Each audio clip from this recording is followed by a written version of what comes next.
الحمد لله الذي حكم فاحكم وقضى فأبرم، الذي علم بالقلم علم الإنسان ما لم يعلم، وأشهد أن لا إله إلا الله الذي وصف نوحا بأنه كان عبدا شكورا، وجعل النار بردا وسلاما على إبراهيم فكانت له ضياء ونورا، وألقى قميص يوسف على وجهه يعقوب فارتد بصيرا، وأرسل سيدنا محمدا شاهدا ومبشرا ونذيرا وداعيا إلى الحق بإذنه وسراجا منيرا، وأشهد أن سيدنا وشيخنا أستاذنا ومعلمنا محمد رسول الله الذي بعث بشرع كالشمس وضحاها، وبقرآن كالقمر إذا تلاها، وبسنة كالنهار إذا جلاها، فمن أعرض عنهما عاش في ظلمة الليل إذا يغشاها. يقول الله في حقه: يا حبيبي يا محمد، لو أن أولهم وآخرهم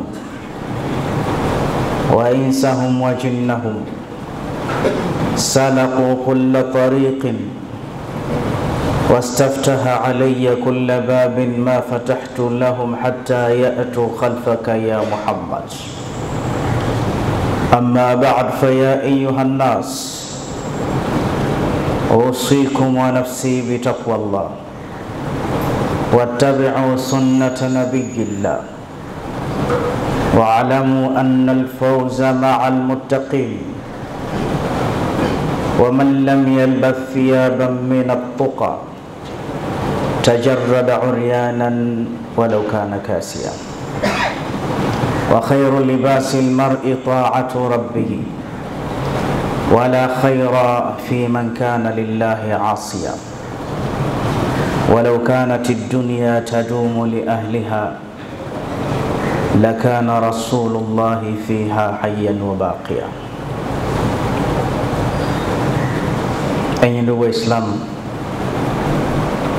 nichukue fursa hii muhimu na kipekee na muhimu zaidi kukuhusieni nami pia kuhusia nafsi yangu kumwogopa Allah na kufuata mwendo na kutekeleza sunnazi Bwana Mtume Muhammad.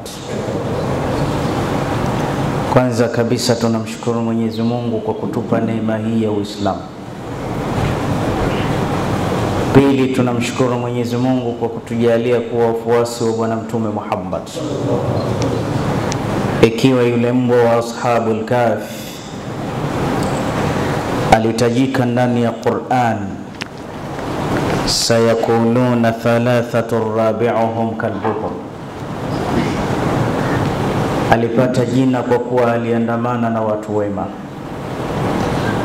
Kwa nini sisi tusipate jina kwa kuwa wafuasi wa Mtume Muhammad? Ukizingatia Mtume mwenyewe anatupenda, na kulithibitisha hilo ni kile kipindi aliposema: inna likulli nabiyyin da'wa li ummatihi, hakika kila mtume alipewa dua kwa ajili ya watu wake na kafanya hivyo, na mimi pia nimepewa ya kwangu dua, lakini mimi ya kwangu iddakhartuha shafi'atan li ummati yawm al-qiyama, nimeiweka hakiba kwa ajili ya watu wangu siku ya kiyama. Nabii Muhammadin damat lana al-afrahu wa qulubuna bi dhikrihi tartahu idha talawna dhikrihi wa haditha. Kwa ajili ya Mtume Muhammad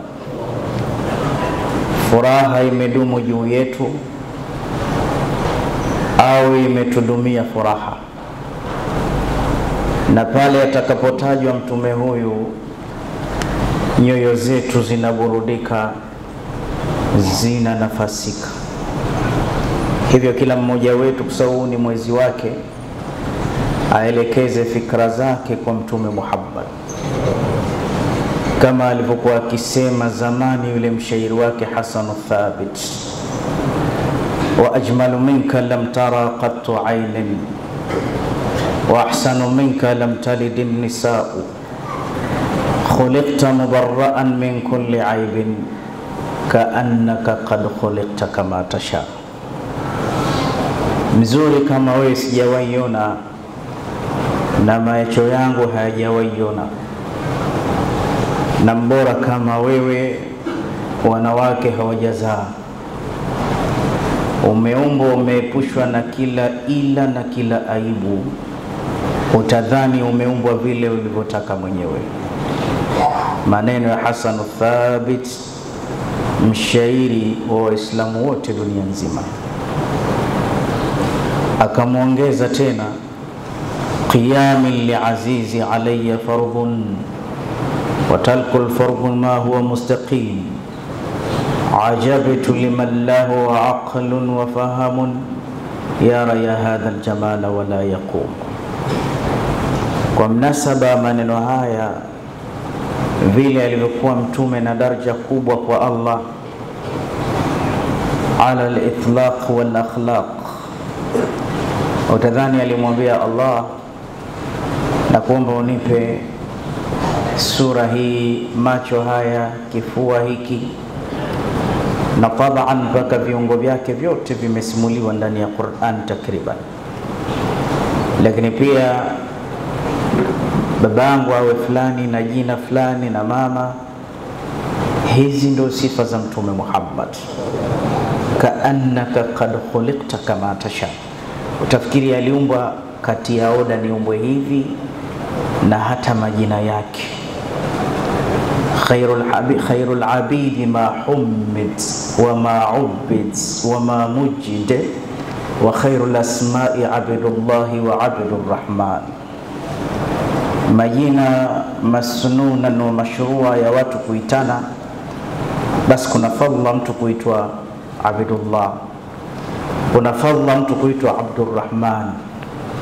Babako wewe mtume anaitwa Abdullah, na historia inaonesha kipindi anazaliwa Abdullah, na hata wengi Maka pale huitwa Abdu, lakini utakuta Abdul Kaaba, Abdul Uzza, lakini yeye akaitwa Abdullah. Mamake Amina, amani, tulivu, na hata mpokezi wake Shufaa, uombezi, na hata alomnyonyesha maziwa yake Thuwaiba, mina thawab. Au Halimatu Saadia, ile hilmu na saada, upole na furaha vinatokamana na mtu kama huyu. Basi yeye mwenyewe anaitwa nani? Wallahi anaitwa Muhammadun, mhimidiwa, mshukuriwa. Ahmad Shauki alisema kullu ma tala'ati shams marra ismu Muhammadin malayina marratan ala malayin shifa. Allah, kila kukicha asubuhi, wallahi jina la Mtume Muhammad linapita mara milioni ya mara katika ndimi za Waislamu, katika ndimi za watu. Hivi sasa Sheikh Hassan Shah hapa ameisoma adhana, ndani yake kataja jina la Mtume Muhammad. Na adhana zote, kam adadul adhan, walimadha shuri'a al-adhan, kwa nini adhana imekuwa sheria na idadi zake ni ngapi? Basi katika idadi za adhana na iqama ndani yake hazijuzu mpaka ndani yake atajwe Mtume Muhammad. Utasikia ashhadu an la ilaha illa Allah wa ashhadu anna Muhammadar Rasulullah, yani kwa njia hilo linapenya jina la Mtume Muhammad. Na si hilo tu, hata sala ya Ijumaa ya leo haitakuwa marfu'un ila samaa mpaka ndani yake asaliwe Mtume Muhammad. Na hata dua tutakazoziomba leo hazirufaishwi mpaka ndani yake atajwe Mtume Muhammad. Ndo Jibril siku moja anamwambia, ataarif maana hadhihi al-aya wa rafa'na laka dhikrak, unajua tafasiri ya aya hii? Akaambia bala, hebu nieleze. Akaambia idha dhukirta au idha dhukirtu dhukirta ma'i, maana yake ninapotajwa mimi Mwenyezi Mungu lazima nitajwe na wewe Mtume Muhammad, wa rafa'na laka dhikrak. Au kwa maana nyingine, ukimtaja mtume tayari Mwenyezi Mungu naye karidhika kishatajwa. Na ndio maana zile sifa kubwa kubwa zile za mtume za Mwenyezi Mungu mara nyingine anampachikanazo Mtume Muhammad. Innal ladhina yubayi'unaka innama adatu hasb, innal ladhina yubayi'unaka innama yubayi'una Allah yadullahi fawqa aydihim. Watakao kuja kukupa mkono wewe Muhammad watambue wamepeana mkono automatically na Mwenyezi Mungu Subhanahu wa Ta'ala. Iko haja Waislamu tukasomeshana historia yake mtume, tupate kumpenda, tupate kumwenzi. Na leo nitasoma historia yake Sayyidina Zainul Abidin, ambaye ni kitukuu cha mtume, ni mtoto Sayyidina Hasan ibn Ali radhiyallahu ta'ala anhum. Alikuwa anasema kunna nuallamuna almaghaz kama nuallamu suratun min alquran alkarim. Hata sisi tulikuwa tukisomeshwa vile vita alivyopigana mtume sallallahu alayhi wasallam hatua kwa hatua kama vile tunavyosomeshwa sura ndani ya Qur'an. Na ukisema ghazwa ni vita alipigana vilikuwa 27. Kuna zile kubwa kubwa, kuna Badri, kuna Uhud, kuna Hunain, kuna Handaq, kuna Bani Mustaliq, kuna Bani Quraidha. Basi vile mtume ni vita alikuwemo ndani yake, alipigana, ni katika sifa zake. Na hata Waislamu tunavyomtambua mtume, rehma na amani ziwe juu lake, ukiambia mtume alishika panga, alishika mkuki akapigana, hata fikra zinasafiri mbali sana. Alipiganaje mtume huyu? Alikuwa mpore, mcheshi, mwenye huruma, harisun alaikum bilmu'minina raufur rahim. Alipigana kweli. Umayya bin Khalaf aliuawa kwa mkono wa Mtume Muhammad. Sehemu ya ukali alikuwa hataki maskhara, na sehemu ya kushuka hata umpandishe hana tempo Mtume sallallahu alaihi wasallam. Hivyo ndo alivyo. Na alipigana hakuwa hoi hoi, alikuwa shadid. Nabiyan atahu Allahu shaja'ata Musa wa shafaqata Harun wa azmata Sulaimana wa iqdama Daud wa bawasata Yahya wa rahmata Isa wa sabra Ayyub. Faqa an-nabiyyin fi khulqin wa fi karamin. Kila mtume alichokuwa nacho yeye kawaovateki. Ushujaa wa Nabii Allah Musa na nguvu kapewa, ukamwondoa wa Nabii Allah Daudi kapewa. Na hakuna sahaba alikuwa eti na nguvu mbele ya Mtume Muhammad. Zaina Ali mwenyewe anasema fa idha laqiya qaumu qauma washtadda al-ba'su iltaqaina bi rasulillah. Mambo yakiwa mabaya vitani, wote tunajificha nyuma ya mgongo wake. Wallahi ma raaina ashja'un nasu minhu. Maisha yetu hatujawahi kumuona shujaa kama Mtume sallallahu alaihi wasallam. Kwa hiyo vita ilivyopigana ghazwa 27, ama saria alituma jeshi vilikuwa 47. Kwa hiyo sema tulikuwa tukisomeshwa na tukielezwa huu ndo utukufu wa baba zenu na ndo utukufu wa ajdadikum na babu zenu. Ingekuwa si vita hivi tusingepata sharafa, tusingedhukuriwa sisi. Na ni kweli wamepata sharafa kwa maghazi haya. Ittastaghithuna rabbakum fastajaba lakum anni mumiddukum bi alfin minal malaikati murdifin minal malaikati musawwimin, minal malaikati munzalin. Yani katika vita walishuka malaika, yalikuwa mambo makubwa ndani yake, mpaka leo tukawapata ahli Badri. Wana heshima, vimewapa utukufu.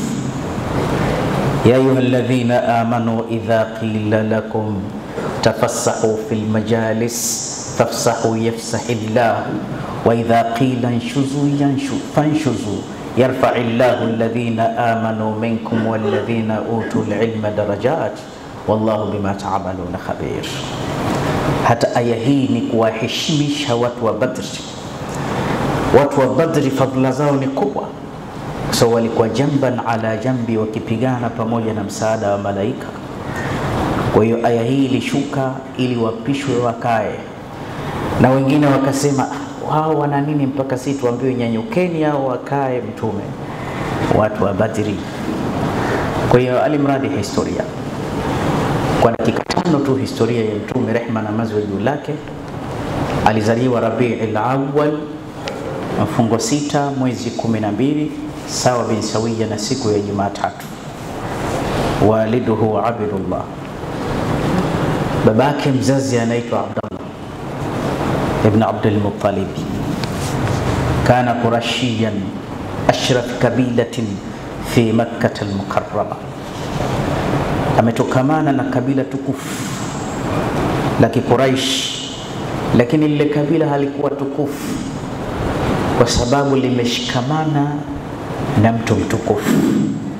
Kabila limepata utukufu kwa sababu ndani yake amepatikana mtume Muhammad. Qur'ani imepata utukufu kwa sababu ameshushiwa vile vile mtukufu. Na ndio maana sasa Qur'anul Karim mambo mengi sana yanamhusu mtume Muhammad. Qur'ani inaeleza mpaka vivazi vyake, wa thiyabaka fatahhir. Qur'ani imekuja kutaja mpaka kanzu za mtume. Qad nara takalluba wajhika fi sama falanuwalliyannaka qiblatan tardaha. Qur'ani imekuja kutaja tu uso wa mtume, si uso peke yake.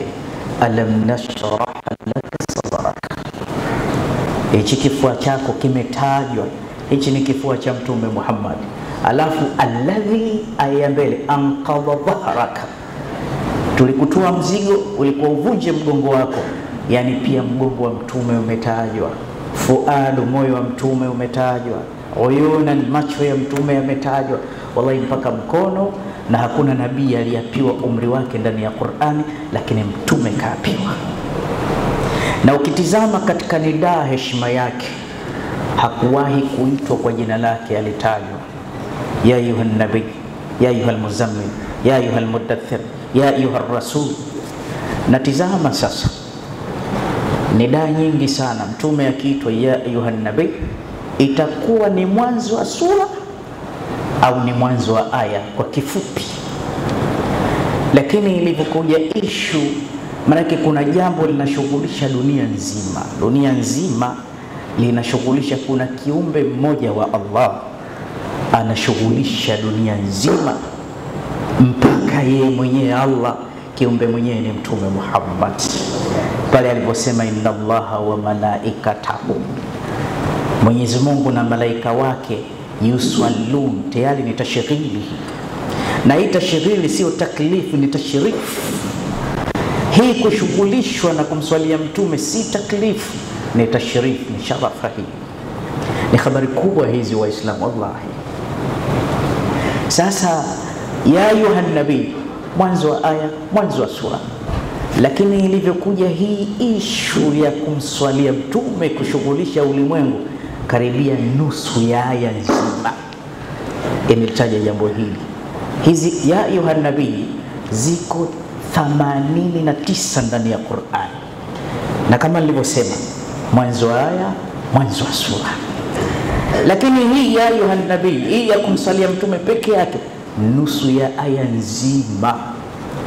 Inna Allaha wa malaikatahu yusalluna ala nabii, alafu ya ayyuhalladhina amanu sallu alayhi wa sallimu, mpaka mwisho.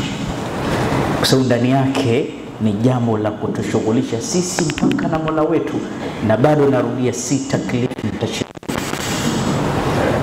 Mamfala anayetaka heshima na utukufu ashughulishwe na jambo la kumwenzi Mtume Muhammad, sharafa ya hali ya juu. Mzazi wake huyu anaitwa Abdullah, alimuoa mamake anaitwa Amina bint Wahab. Kwa hakika Abdullah alimuoa mamake Mtume, rehma na amani juu lake, laqad aasha maha ayaman, waliishi siku chache, akasafiri kwenda Syria. Amina akashika uzito, ndani ya mwezi mume wake akafa njiani. Wa umruhu 18 sana, kijana mdogo mbichi wa miaka 18. Mtume bado yupo katika tumbo la mama yake. Mama Amina aliposikia habari za kufa mumewe, basi siku aliyojifungua ni mwezi huu. Mwezi huu ndo alijifungua. Jamanini, twende kidogo kidogo kifikra. Wa in kanatil malaikatu rahman, ikiwa malaika wake Allah walitelemka siku ambayo ilishushwa Qur'an, tanazzalul malaikatu waruhu fiha biidhni rabbihim min kulli amrin salamun hi hatta matla'il fajr. Kumbe malaika siku Qur'ani inashushwa waliteremka, lakini pia inaposomwa Qur'ani pia malaika wanashuka. Utaniambiaje siku alozaliwa Mtume Muhammad aloshushiwa Qur'ani hawatoshuka kwa ajili yake? Kwa sababu ya kitabu chake kitukufu walishuka, kikisoma wanashuka. Malaika wako malaika maalum, yaltamisuna ahla dhikr au hilaku dhikr. Wako malaika makhsus wanatafuta vikazi kama hivyo vya watu yatadarasun, wakisomeshana Qur'ani mambo ya khairati, na wakiviona vikazi kama hivyo wanasema halumu ila hajatikum, halumu, njoeni njoeni. Tumeshapata halqa moja ya dhikri hapa. Sasa ikiwa wanashuka kwa Qur'ani, je, kwa nini wasishuke pale kwenye mazazi ya yule ambaye ameshushiwa Qur'ani, ambaye ni Mtume Muhammad?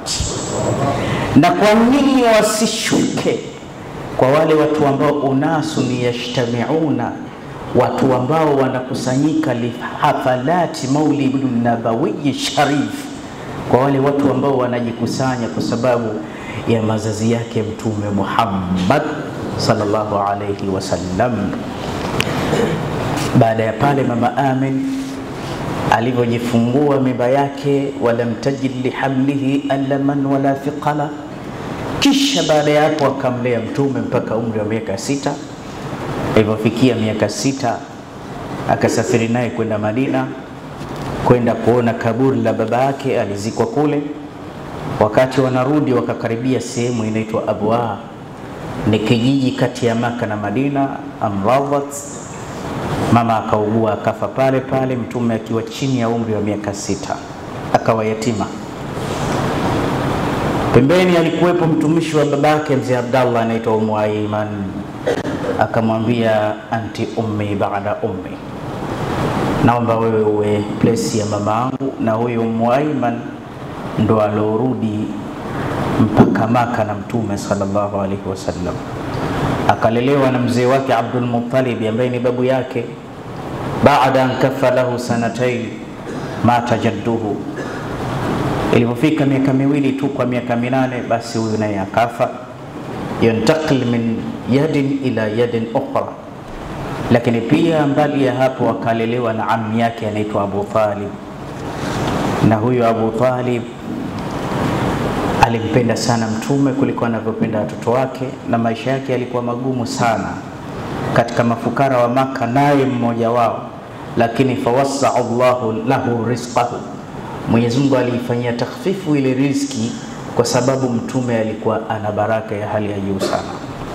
Waislamu, niseme kutumia mimbari hii ya Ijumaa, mimbari ya Mtume sallallahu alaihi wasallam, wallahi hakuna hasara kusherehekea, kufurahikia, kumwenzi Mtume sallallahu alaihi wasallam, kwa sababu Sayyidina Anas ibn Malik radiyallahu ta'ala anhu anasema katika hadithi aliyopokea kwake yeye mwenyewe Rasul, anasema kila siku ya Jumatatu Abu Lahab ambaye ameapizwa na Qur'an anakhafifishiwa adhabu yake kaburini, kwa sababu alifurahika siku ambayo alizaliwa Mtume Muhammad. Kuja kwa mtume ni nuru katika ulimwengu, kuja kwa mtume ni neema katika ulimwengu. Angalia kuzifuata sunna za mtume, angalia athari ya mtume, angalia vivazi vyetu tulivyovaa vyote hivi. Hii ni kwa sababu ya Mtume Muhammad. Ametufundisha ustaarabu katika dunia, ametuletea akhlaki katika dunia, ametuletea ubora katika dunia.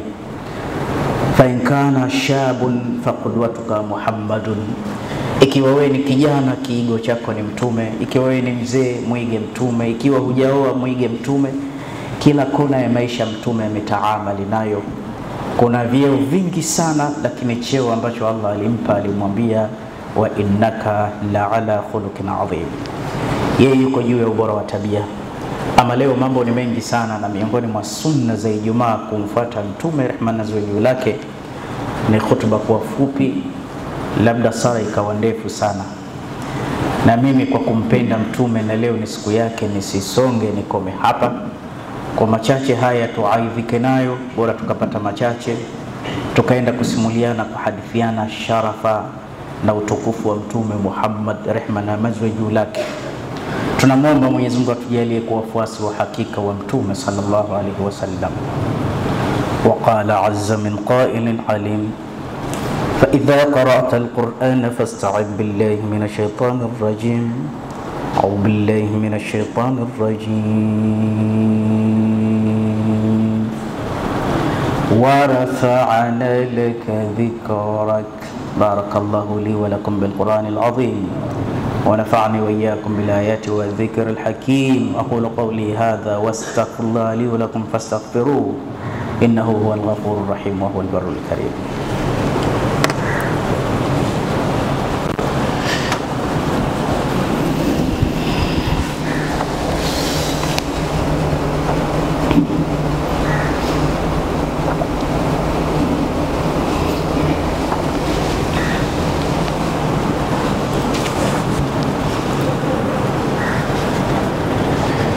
الحمد لله حمدا كثيرا كما أمر، وأشهد أن لا إله إلا الله وحده لا شريك له إرغاما لمن جهد به وكفر، وأشهد أن سيدنا ونبينا مولانا محمد وعلى آله وأصحابه المصابيح الغرر.